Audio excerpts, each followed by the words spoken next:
त्या एअर इंडियाचं विमान पायलटनं मुद्दाम पाडलेलं होतं का असा सवाल सगळीकडून उपस्थित होतो, कारण की इंधन स्विच जाणीवपूर्वक बंद केलं गेलं होतं.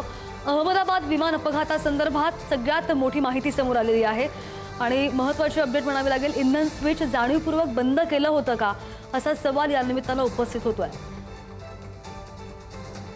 आपल्याला माहिती आहे की काही महिन्यांपूर्वी अहमदाबादचं जे प्लेन क्रॅश झालं होतं त्यामध्ये जवळजवळ 275 जणांचा मृत्यू झालेला होता. कुणीही वाचलेलं नव्हतं आणि आता हे इंधन स्विच जाणीवपूर्वक बंद केलं आहे का असा सवाल उपस्थित होतोय.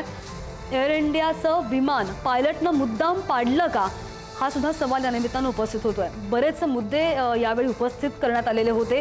मात्र आता आणखी एक अपडेट समोर आलेली आहे. एअर इंडियाचं जे विमान होतं ते पायलटनं मुद्दाम पाडलं का हा सवाल सगळ्या स्तरामधून विचारला जातोय. इंधन स्विच जे असतं जाणीवपूर्वक बंद केलं गेलं होतं, मग हे इंधन स्विच जाणीवपूर्वक बंद केलं होतं का हा सवाल सध्या विचारण्यात येतोय.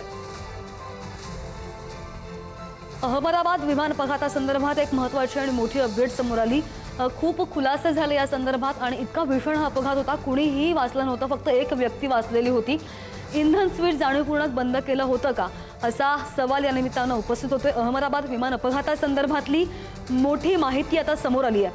या संदर्भात आणखी जाणून घेणार माझे प्रतिनिधी शिवाजी आपल्यासोबत आहेत. शिवाजी, इटालियन वृत्तपत्राने कोरियर डेला सेराने या संदर्भामध्ये अहवाल दिला. त्याच्यामध्ये त्यांनी असं म्हटलं की एअर इंडियाच्या अहमदाबाद इथे जो अपघात झाला होता त्या अपघातामध्ये एअर इंडियाचा जो पायलट होता त्याने हे विमान मुद्दाम पाडलं, त्याने इंधन स्विच बंद केलं असं त्यांचं म्हणणं आहे. आता एकंदरीत या सगळ्या याच्यामध्ये विमानाच्या ब्लॅक बॉक्स मधील कॉकपिट व्हाईस रेकॉर्डिंग नुसार एका पायलटने दुसऱ्याला तू इंधन पुरवठा का बंद केलास असं विचारलं होतं, ज्यावर दुसऱ्याने मी तसे केले नाही असं उत्तर दिलं होतं. या तपासात प्रामुख्याने पायलट आणि in command captain Sumit Sabharwal यांच्यावर संशय व्यक्त करण्यात आला आहे आणि त्यांचं कारण असं आहे की सायकोलॉजिकली नैराश्यग्रस्त होते असं या अहवालात सांगण्यात आलेलं आहे. मात्र सब्रवाल यांच्या वडिलांनी हे सर्व आरोप फेटाळून लावले. एक प्रकारे हा निष्कर्ष जो काढण्यात आलेला आहे तो एका परदेशी यांनी काढण्यात आलेला आहे, कंपनीने काढलेला, तपास यंत्रणेने काढलेला आहे आणि त्याच्यामध्ये हे आहे की कॉकपिटमध्ये हे आपल्याला ऐकायला मिळालं होतं की तू इंधन जे होतं त्याचा कॉक बंद केला का. ते म्हणतात की बंद केला. याचा अर्थ इंधनाचा जो पुरवठा होता तो थांबण्यात आला होता. समोरचा व्यक्ती सांगतोय की त्याने तो थांबवला नव्हता. आता या सगळ्या प्रकरणामध्ये नक्की काय घडलेलं आहे हे अद्यापर्यंत समोर आलेलं नाहीये. मात्र इंधन पुरवठा बंद झाला होता विमानाचा या सगळ्या प्रकरणामध्ये ही बाब या निमित्ताने समोर आलेली आहे. अगदी. पण हा अंतिम तपास अहवाल होता का? कारण की ब्लॅक बॉक्सची माहिती जेव्हा समोर आलेली होती त्यामध्ये काहीतरी वेगळंच होतं आणि आता पुन्हा हा मोठा दावा केला जातोय. हा जो अहवाल आहे हा इटालियन वृत्तपत्र कोरियर डेला सेराने दिलेला आहे. भारतीय ज्या तपास यंत्रणा आहे त्याच्यासाठी एक स्वायत्त बॉडी गेल्या सरकारच्या काळामध्ये तयार करण्यात आली. प्रफुल्ल पटेल हे त्यावेळेस विमान वाहतूक मंत्री होती आणि एक स्वायत्त बॉडी जसं सर्वोच्च न्यायालय आहे, निवडणूक आयोग आहे, असं भारतामध्ये कुठलाही अपघात झाला तर याचा तपास करत असते. त्याने अद्यापपर्यंत या संदर्भामध्ये कुठलीही भाष्य केलेलं नाहीये. आता या सगळ्या संदर्भामध्ये एक इटालियन वृत्तपत्राने या संदर्भात वृत्त दिलं आहे. त्याच्यामध्ये हे खरे गोष्ट आहे की कॉकपिट मध्ये जेव्हा आपण पाहिलं होतं त्यावेळेस एक आवाज आला होता. शिवाजी, थोडंसं थांबू द्या. विनंती पुन्हा एकदा तुमच्याकडे येते. हवाई तज्ज्ञ आपल्या सोबत आहेत विशालजी. विशालजी नमस्कार. आता अहमदाबादचा अपघात जो झाला होता तो आपल्याला माहिती आहे. आता आणखी एक मोठा दावा केला जातोय. पायलटनं विमान मुद्दाम पाडलं का असा दावा होतोय. नमस्कार विशालजी, माझा आवाज येतोय तुमच्यापर्यंत आवाज? हो, माझ्यापर्यंत येतोय. आमचा आवाज येतोय आपल्यापर्यंत? हो सर, येतोय. त्याच्याबद्दलचा जो अहवाल आता जो काही समोर आलेला आहे, पण पायलट हा एक प्रोफेशनल व्यक्ती असतो आणि त्याच्यातले जे पायलट होते ते फार अनुभवी पायलट होते आणि ते अशी गोडचूक करणार नाही. आणि तशी परिस्थिती किंवा तशा ज्या काही अहवाल आले असतील तर त्या सगळ्या विविध कमिट्यांचे जे अहवाल ज्यावेळेस त्याची एक फाळणी तयार होईल त्यानंतर त्याच्यावर काही भाष्य करतील. आणि पायलट हा एक जबाबदार व्यक्ती असतो. त्यातल्या त्यात ते जे विमान होतं 171 हे अगदी मोठं विमान होतं, इंटरनॅशनल विमान होतं. त्याच्यामुळे त्या पातळी सुद्धा पायलटला पोहोचायला फार प्रदीर्घ अभ्यास आणि सगळं केल्यावरच त्याला ते हाताळण्याची परवानगी किंवा त्याचं प्रमोशन केलं जातं. त्याच्यामुळे ही बाब अगदी म्हणजे चुकीची बाब असं माझा निषेध येईल त्यामध्ये ऍज अ पायलट प्रोफेशन म्हणून सुद्धा. पण सर, इटालियन वृत्तपत्राने हा जो दावा केलेला आहे, आता भारतीय यंत्रणा या संदर्भातला पुन्हा तपास करणार का या संदर्भात?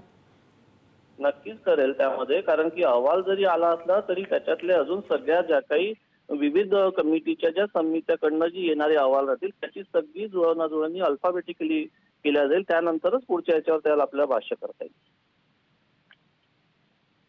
अहवालामध्ये नेमकं काय म्हटलेलं आहे ते तुम्ही पाहिलत का, वाचलत का, तुमच्यापर्यंत पोहोचलंय का? तांत्रिक दृष्ट्या त्या संदर्भात तुम्हाला काय वाटतं? ते फ्युएलचं बटन जे आहे ते बंद केलं असं काहीसा त्या अहवालामध्ये नमूद केलेलं आहे सर.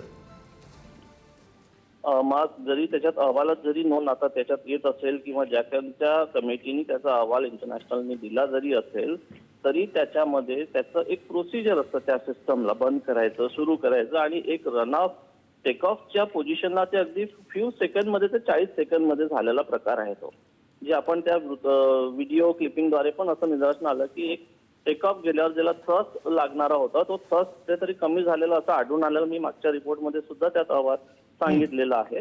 आणि आता जो काही अहवाल आलेला आहे त्या अहवालावर परत त्याचा एक फायनल अहवाल किंवा त्याची अजून सेमेस्टर त्याच्यात अहवाल इतर कमिटीकडनं येतील आणि आपल्याकडनं सुद्धा त्याच्यावर आमच्या पायलट असोसिएशनने सुद्धा त्याचा निषेध केलेला आहे. बरं भांगरे सर, तुम्ही आता म्हणालात की ते बंद करण्याची एक प्रोसिजर असते, एक प्रक्रिया असते. साधारण किती वेळ लागणारी, किती वेळ घेणारी ही साधारण प्रक्रिया असते? त्याला सुद्धा एक प्रोसिजर प्रमाणे त्याचे प्री फ्लाईट नंतर टेक ऑफ नंतरचे एक विशिष्ट उंची गाठल्यानंतर त्या विमानाचे बाकी इतर गोष्टीला पायलट आणि को पायलट असतात ते सगळं त्याला यंत्रणेप्रमाणे जे काही प्रोसिजर असतात म्हणजे pre flight after take off घेतल्यानंतरची जी सिस्टम यंत्रणा असते, कारण की ते विमान एक छोट्या जातीचं विमान नव्हतं. AI-171 हे मोठ्या प्रतीचं इंटरनॅशनल निरंतर 12-16 तासापर्यंत उडणारं ते विमान होतं. त्याच्यामुळे त्याचा फ्युल असं कट ऑफ करणं आणि असं पायलट करण्याची मला तरी संभावना कुठेही अशी दिसून आढळून येत नाही. बरं सर, बोईंगला वाचवण्याचा हा पाश्चात्य मीडियाचा प्रयत्न आहे असं आपल्याला वाटतंय का? त्यावर आता इतर जे अजून तज्ज्ञ लोक आहेत त्याच्यावर तर्क देतील आणि सगळ्या समितीचे अहवाल आल्यानंतर त्याची जुळवणी केल्यावरच त्याच्यावर येईल. कारण की त्या विषयावर जोपर्यंत हा अहवाल हा सध्या अजूनही आपण प्राथमिक स्तरावरच ह्या सगळ्या घडामोडी होत आहेत. त्याचा घेण्यासाठी आपल्याला काय वेट करावं लागेल. बरं आपलं मत काय या संदर्भातलं, तुमचं वैयक्तिक मत?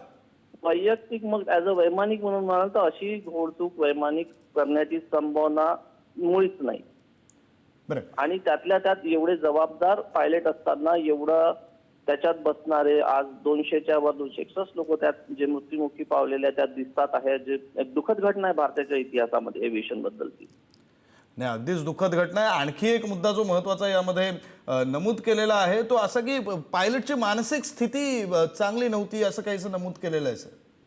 तर हे सगळे तर्क वितर्क असतील पण त्याच्यासाठी सुद्धा त्याचे जे वरिष्ठ अधिकारी बिफोर पायलटला फ्लाईट प्लॅन सबमिट करतील एक ब्रीफिंग एक प्रकार असतो बिफोर टेक ऑफ.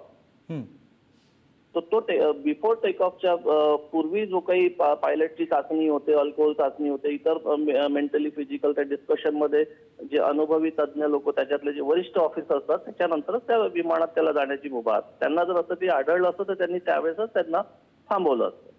पण अशी पण संभावना कुठे दिसून येत नाहीये. मेंटल चाचणी सर, तुम्ही मेंटल चाचणी म्हणताय ती म्हणजे साधारण कधी असते, किती काळानंतर असते का प्रत्येक फ्लाईटच्या आधी असते? थोडं तपशीलवार सर.